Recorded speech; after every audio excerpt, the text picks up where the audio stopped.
What's going on, everyone? It's LOZA. Thank you for being here. We're looking at a Dark Magician player today from the Dark Magician Discord. This player consistently hits Master Tier a bunch of seasons, playing like the craziest Dark Magician list. So I had to make a video on it today. Looking for Top is that player. They have their own YouTube channel. They're also in the DM Discord, of course. If you're in there, you'll see them from time to time. He always has these crazy, like, pure-looking lists. Or in this case, a Primite list where, like, he just smashes through the competition, even though the format is, you know, probably not ideal for Dark Magician right now. So, lots of appreciation, lots of love for this player. They are clearly very talented at the deck, know the ins and outs, know where to hand trap the opponent. So, without further ado, let's get into the deck profile, and I've asked them some questions as well, which I'll let you guys know the answers, because I'm sure you'll see some things and have similar questions that I had. Alright, we're starting with triple Dark Magician, that's right. This list got Looking for Top from Master 5 to Master 1. He did play a slightly different list, getting from Diamond to Master 5, but it's not different enough that I'll talk about it in this video, but comment down below if you want to see that list as well, and I'll make a whole separate video. 3 Dark Magician, so Giga Chad ratio. I'm still a 2 enjoyer, but fair enough, there's Bestials in here too, so maybe it does make sense to have the 3. 2 Magician Souls. Card good. With Primite, this helps you end on like Spheres Pass.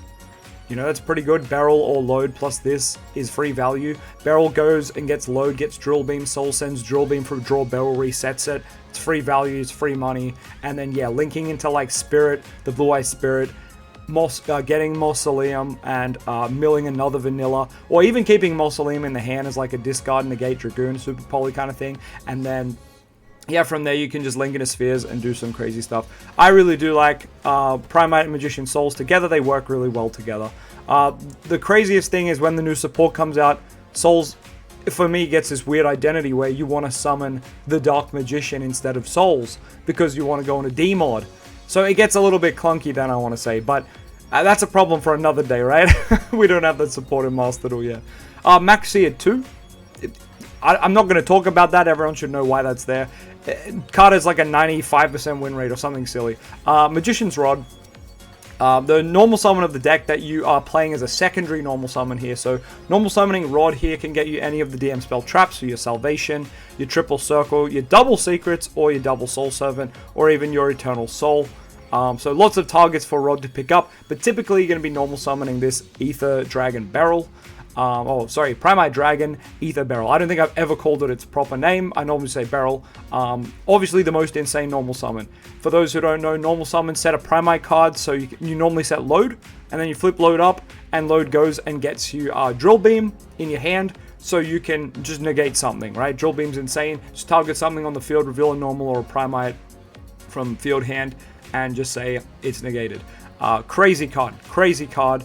Can play 2 as well, which he's playing here. Also Primite Raw here at 1, because this is a really good kind of Magician Souls extra copy, but it's also got an extra banish effect on it, and it's also good if you open it with Magician Souls, because Magician Souls can send it to the grave. So Primite Raw, pay 2k, declare Dark Magician, it will summon the Dark Magician, and then Primite and normal monsters can't be destroyed by battle to the end of your opponent's turn.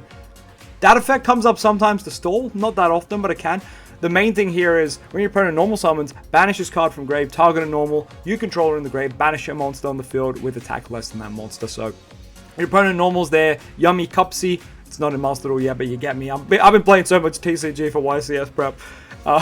But yeah, they normal their Cupsy, and you go, Roaring Grave, target Dark Magician on field or grave, and then just banish the Cupsy, right? Make it hard from, they gotta have extenders. Really good, really solid. Doesn't negate the normal summon effect, but still, like, if you have Effect Veiler or Imperm, you can just sequence it so it does by chaining the Imperm Veiler after that anyway. I don't think it's necessary, but you can do that too. Anyway, let's get to the hand traps now, because there's not too many in here. I mean, we've done Maxi, and now we're going to do the 3 components of Maxi. Maxi is like Exodia. It's been split into 3 parts, and for some reason, it's still legal. I don't know why. It's like having Darkly Big Rabbi legal.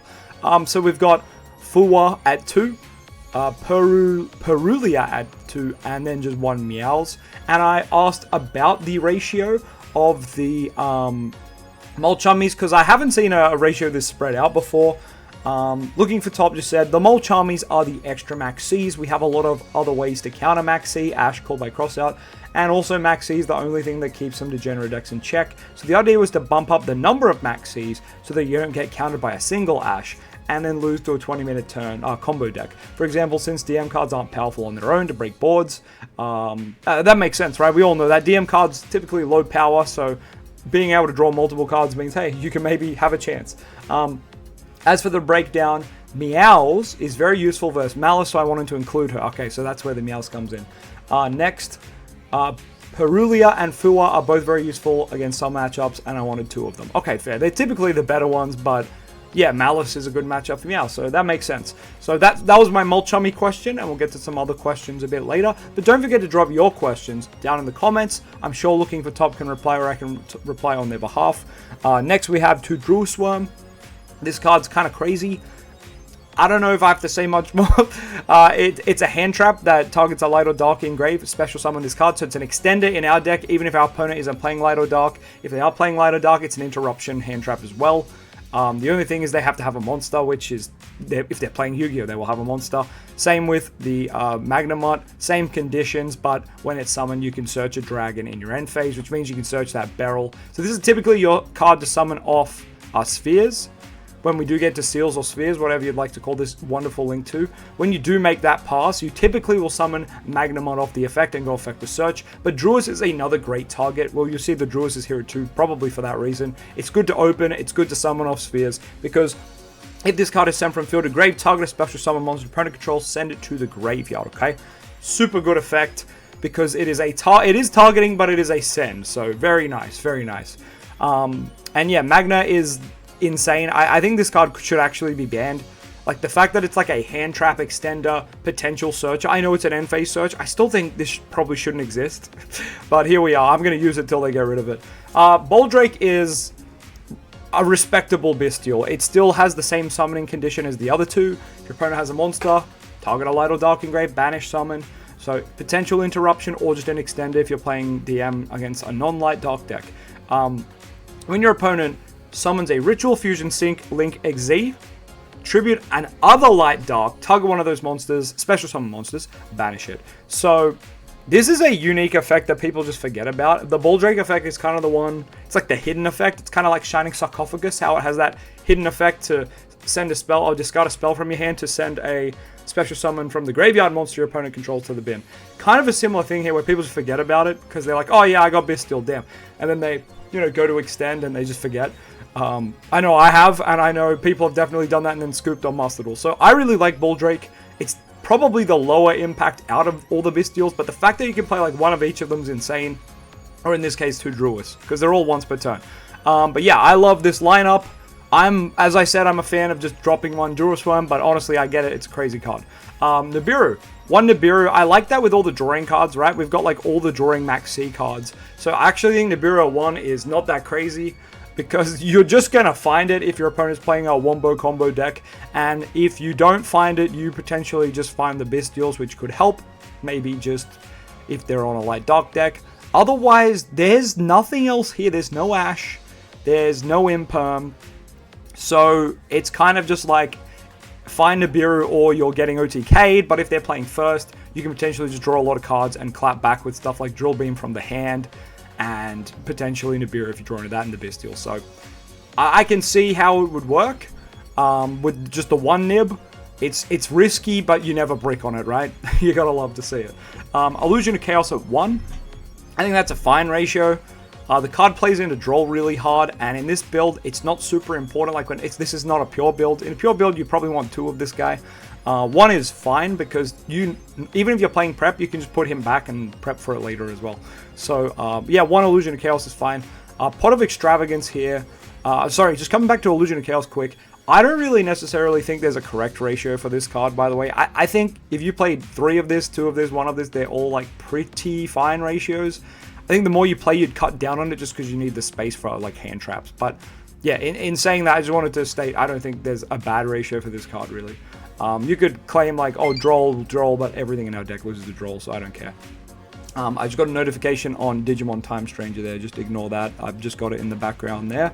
So that's giving us some of our beautiful music. So shout out to Digimon Time Stranger for that. Beautiful game, by the way. You should definitely play. Pot of Extra at 1. Now, I had a question about this too. We all know this card's great. Banish 3/6 from extra deck. Draw 1 for every 3 cards banished. So draw 2 most of the time. Rest of the turn, though, you can't draw by card effect. Whoops.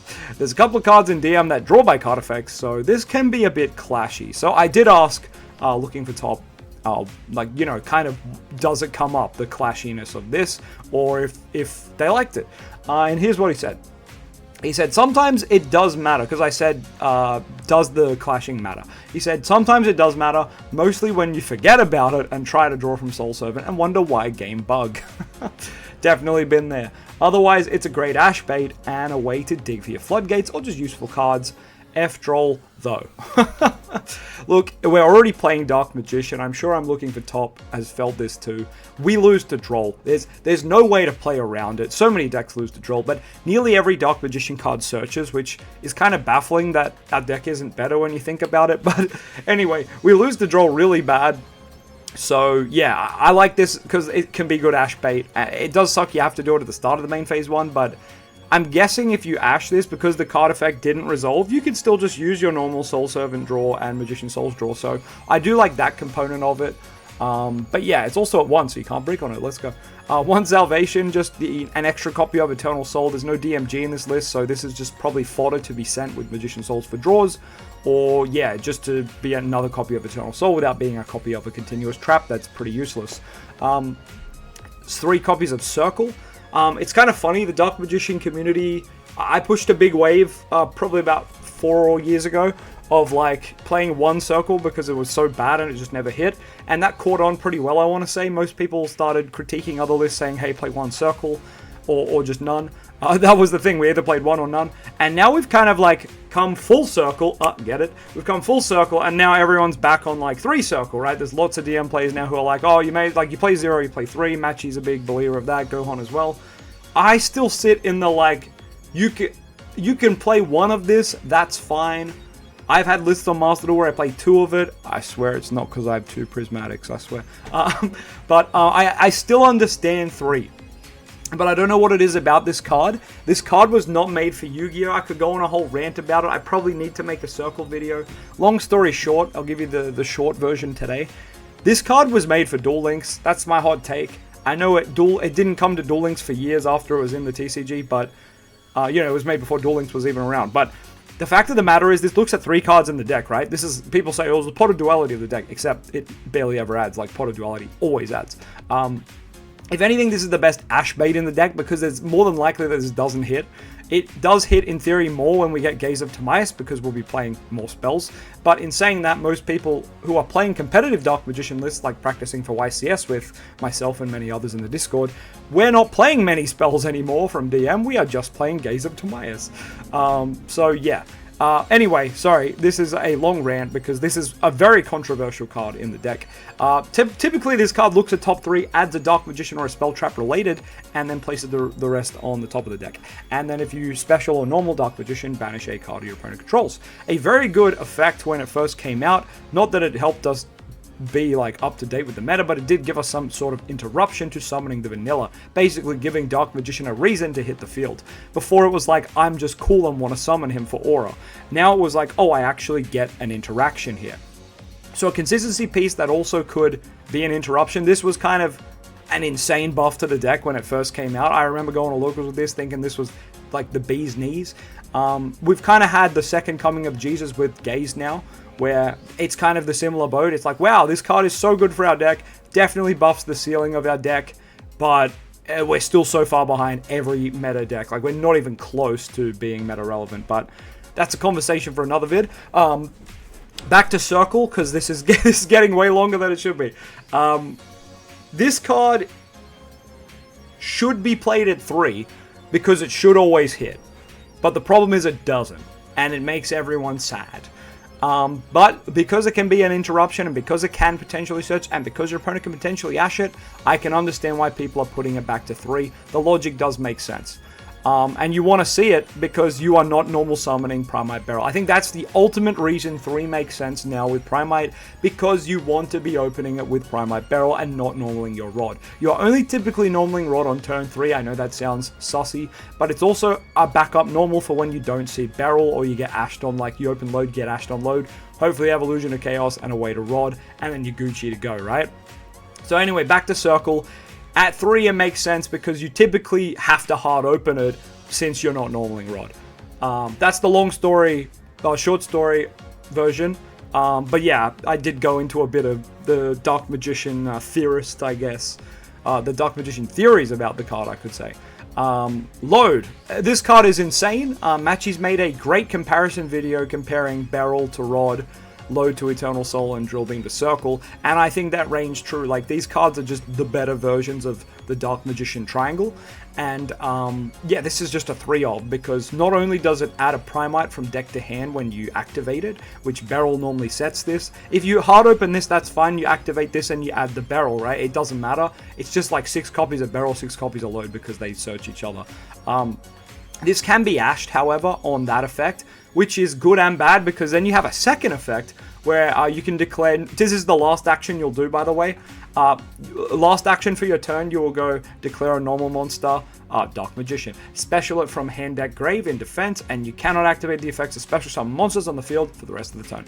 So that feels really bad, but also feels really good, because you can typically end on a Dark Magician on your field, even if you get ashed on the search. So that's really cool, but you do have to have those cards that make that Dark Magician on the field do something. So you need to have the Drill Beam ready to go, you need to have Primite Roar in the grave, or you need to have, you know, Secret's Dark Magic, or Gaze Up to My Will, not in this list, but you know what I mean. You need to have a card to make summoning Dark Magician worth it, because you're also going to be passing turn, and you also summon in defense, so you can't be aggressive with that Dark Magician, you have no more effects for the turn.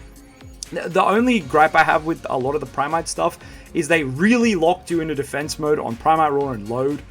And I kind of get it, but I'm also like, would it be so bad if the vanilla deck summoned in attack mode and could be a little bit aggressive? Like, I don't think it would be that bad. But anyway, another tangent for another day. This card's insane because it's a starter. It's a 1-card starter. Beryl and Load are both 1-card starters that get you into an engine that puts Dark Magician on the field, and it puts Drill Beam in your hand. That is insane because it is pretty much giving you the Dark Magician like triangle in a 1-card combo. And then you can potentially set up another Dark Magician triangle with the Circle and Eternal Soul, which is a way harder triangle to set up, but it's there as like the backup triangle, the original triangle. But the Primite version is definitely the modern day DM triangle, if you know, you want to call it that. Secret's here at 2. Secret's a bit of a controversial card. I'm still a big believer of it at 1. That's one thing I didn't ask as a question, why the 2? But I'm guessing it's just because you want to see it, right? You want to open it. Once again, you're not normaling Rod, so you kind of just want to open it so that your Beryl's protected, right? Opening Dark Magician Beryl's actually quite good, because you can normal Beryl, and if you get Imperm Veiled, you can just change secrets.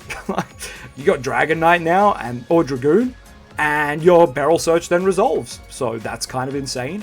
So secrets can kind of be used as like a call by crossout here, which is like an argument why you don't need to play call by crossout, which they're not. Then we got 2 Soul Servant. Now this card's interesting. This card is like nearly Sky Striker Engage. It's nearly Dark Magician Engage.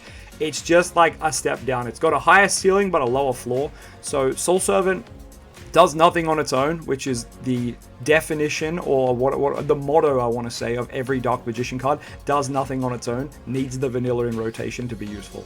So this card's no different to that. It draws you, well, it stacks your deck first with a Dark Magician related card. Can be a monster, can be a spell trap. Then you banish it from grave and draw equal to the number of Palladiums, Dark Magicians, or DMGs on the field and graves with different names.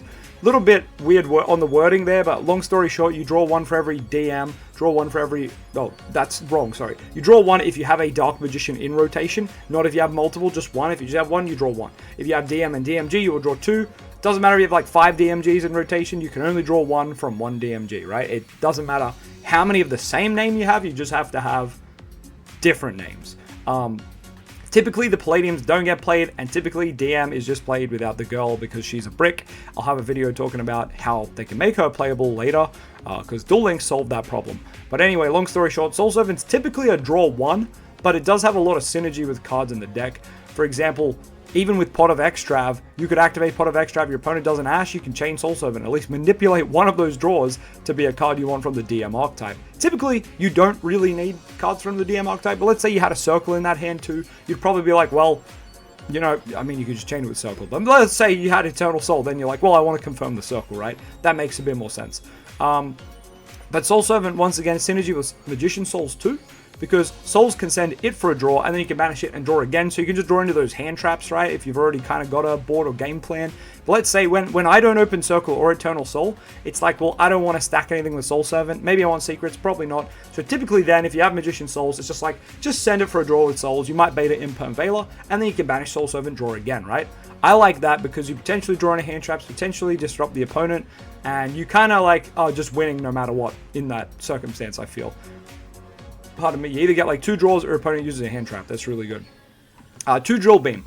This is such an insane card, and I like having 2 because you reveal a Primite or normal monster in hand, or if you have a level 5 or higher Primite or normal on the field, you don't have to reveal. Then you just target a card on the field, negate, banish. Super solid and resets itself if you have a Primer on the field. So when Barrel's on the field, reset it from grave. So the fact that you have 2 is because you want to see it going second, because going second, you can be playing into a board, and you can just be like, normal summon Dingus Bingus, your opponent goes big monster negate effect, and you just go chain Drill Beam, reveal, no.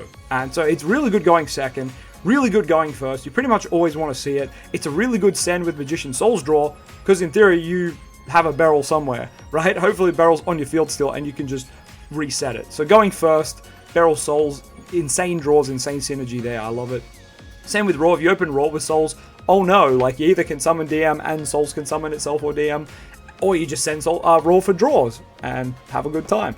So yeah, love both these Primite cards. They're super solid. But yeah, I think we've already spoken about Raw, right? Yeah, we have. So we can move on to the Floodgates. I'm not going to say much about these. They're Floodgates, skill drain when the skill is drained.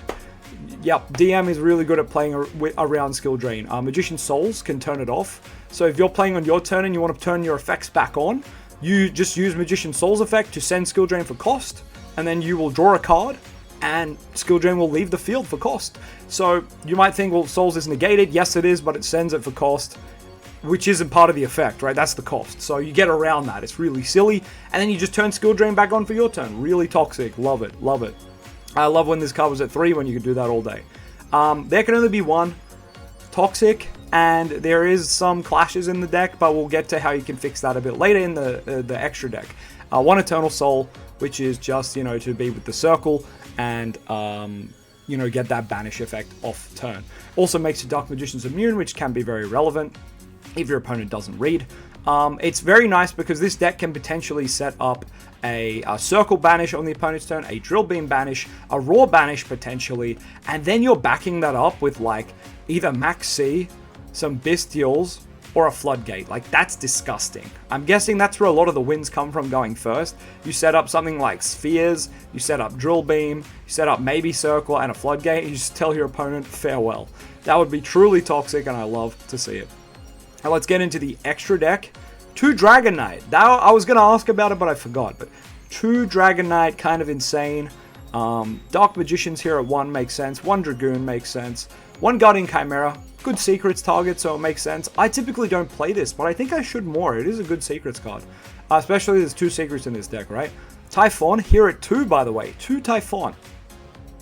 I did ask about this because I wasn't sure, so let's go read the reply. So, it's a control deck with lots of backroll and floodgates. Typhon is not an auto-lose button in decks like that, so he can be very useful. Ironic Extravagance, which can banish Typhon randomly if you only run the 1. So 2 means less chance of banishing both at the same time. Oh, that would be the same for the Dragon Knight then as well. I forgot about Extrav. Yeah, that makes sense. There are a few duels in which 2 Typhon is needed to win as well, even without Extrav banishing. Well, there you go. I don't think I've ever summoned 2 Typhons, but here we go. I'm learning. We're all learning something today. So, we've got the big Spirit with Eyes of Blue, which, was he playing Mausoleum? No, no Moss here. So this is strictly for, like, linking away Rod Souls or Beryl. Or you wouldn't need to link away Beryl in this build because there's no Mausoleum. But you could simply make Spheres. And Imduck's here for that same reason. Linking the Dark Magician off the field to make to make Seals or Spheres. Just having 2 dragons on the field and being dragon locked, but then you can go into spheres, which is insane. And the Bestial's also dragons too, so they can help you get to spheres. That's huge. There's also Artemis if you do need to link your rod off. So he did have room to just play it just in case. You can link souls off as well if you need to get a effect monster, or an extra egg monster I should say, for SP Little Knight. And then the last card was Haggard, which I did have to ask about because I have not seen this card since, what was the deck that played it? Malice? I forget, I think it was Malice. Anyway, so Haggard. Haggard is there to play around your own There Can Only Be One, which makes sense, right? It can also result in big damage, a draw, or Little Knight. I think it's only a draw if you banish a reptile, so I don't know how that would ever come up, but okay. I don't think there's any other reptiles in here. Nope, that's not a reptile. I have no idea on that part. But also Little Knight material. Okay, that makes sense. Playing around There Can Only Be One, being a reptile, that does make sense. Lots of links need effect monsters as material, so DM gets stuck in your field doing nothing. Let's say you have Circle Eternal Soul up alongside your Floodgate. You need to get rid of DM in order to keep triggering Circle. That makes sense. Okay, so pretty much the entire link package, besides like spheres and SP Little Knight, is here to facilitate like looping Dark Magician, right, with Eternal Soul and stuff. I like that. That's really solid. So a very like low to the ground in some aspects Dark Magician build. Not trying to do anything too crazy, just trying to set up like a nice spheres or drill beam pass with maybe a Floodgate and a Bestial or 2. You know, super safe, super chill. But this is a deck that you know, was used to climb to Master 1 from Master 5. That's just crazy to me. So shout outs to Looking for Top for this. They have a couple more things to say, and I'll have the link to this in the description too if you want to go read it. But in the Discord, Looking for Top also said, another point they'd like to make is this is the Master 1 deck in Master Duel meta. Was made during a point in which they were he was really desperate trying to make something work for DM, and Mole Chummies is the answer he found. Okay, good to know. But also they suck a lot going first, which is why I cut 1 Mole Chummy in the build and use this season to go from Diamond to Master 5. I'm also not using Mole Chummies in my current Destined Rivals deck. I miss them sometimes, but they are dead weight when I go first with that deck. Okay, cool. Yes, because Looking for Top has another list they're playing now that they're in Master 1, and it's a Destined Rivals build. It's really cool. It plays DMG as well, but that might be a separate video. Once again, I've mentioned 2 separate profiles from Looking for Top. They are constantly cooking. If you want to see them, down in the comments, you got to comment it. It's got to get like top comment, right? And then it will happen. But anyway, I want you guys to go and try this deck. If you're a Dark Magician enjoyer, this is literally peak Dark Magician, right? Master Tier 1 Dark Magician. If you don't like Primite, I'm sorry. It's an engine made to help vanilla decks. It's literally made for us. You got to try it. It's literally a dragon. We need dragons for our fusions. Like, it just makes sense. So yeah, please go try this deck. It's insane. The player who made it's insane. So join the Discord too, and you can yeah, come and join and test with us. I'm still testing for YCS, so yeah, please help me in that journey as well. I have more videos about deck profiles people are cooking in the Discord. I know this one's a Master Tier, Master Duel, sorry, meta one, so it's not necessarily relevant for my TCG journey for the YCS deck I'm trying to work on, but I thought, you know what, we can get some ideas from here as well. Some of the theory can always carry over, and I just love seeing Dark Magician doing well. It doesn't matter what format. Dark Magician doing well, you got to give props to the player. Big respect.